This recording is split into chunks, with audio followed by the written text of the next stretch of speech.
you were growing up during World War II.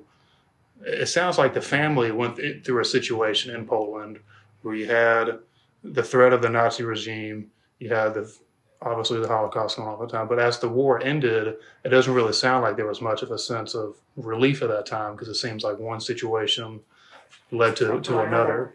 We all eventually had to flee the country. Well,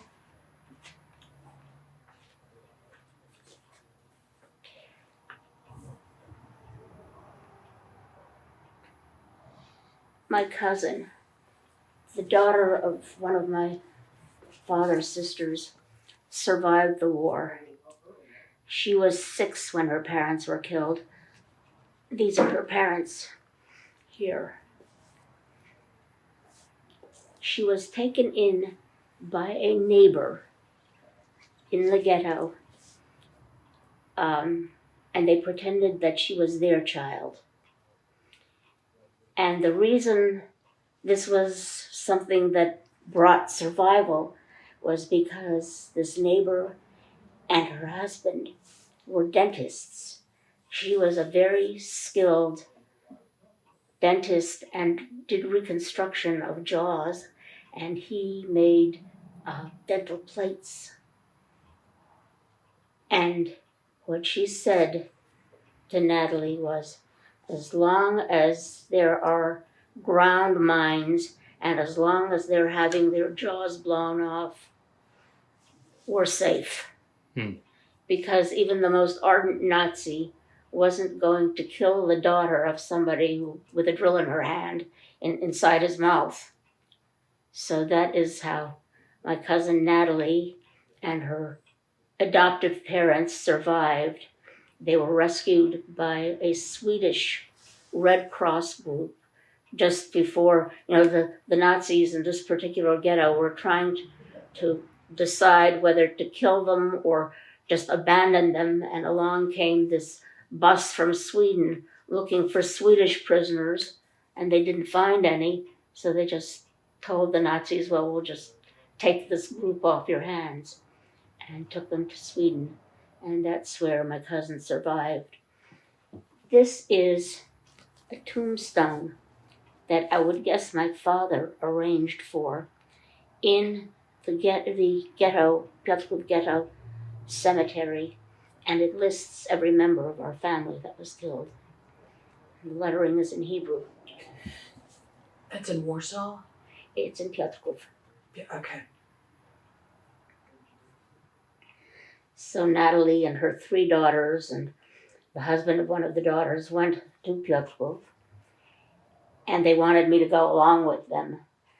And Bill said, well, we have this much money. You can go to Piotrków and make yourself unhappy, or you and I can go to Paris and have a good time. You can guess which I chose. Yeah. So I have never been back to Piotrków. This was really my one opportunity. And well, I had opportunities to teach in Warsaw, Jagiellonian University. Yeah, and you didn't take it? I didn't take it, no. I think we're going to Piotrków in May. That's why I was asking. You might be able to go. I think that's the town. And here is something else to show you. And this was something that I did not learn until just, maybe 10 or 11 years ago. I always believed that most of the Jewish relics in Piotrków had been destroyed and that the synagogue had been destroyed. But then a woman from Piotrków came to ASU and told us, no, the synagogue has been turned into the town library. I had heard that.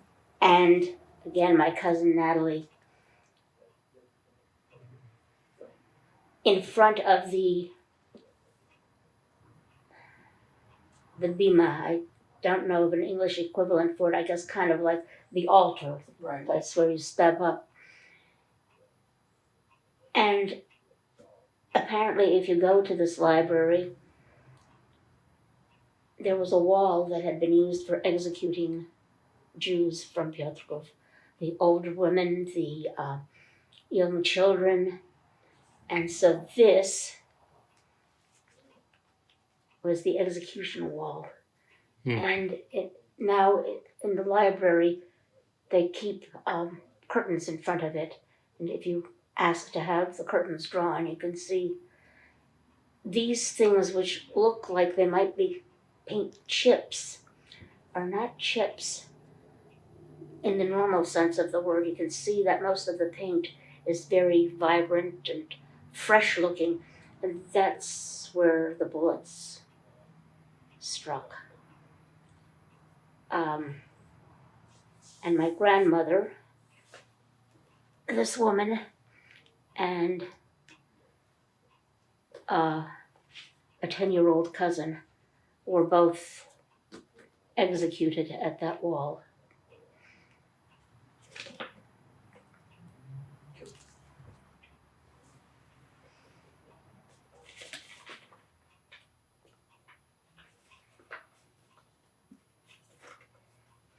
This is a class photo of the Jewish school where my parents went to school. This would have been high school.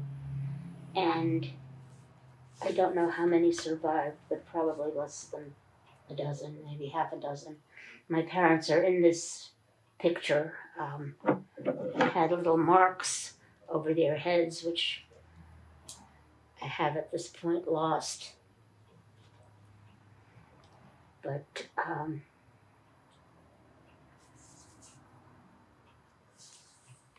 my mother, very shy, hiding behind several people, and my father right there. And as for the rest of them, no idea.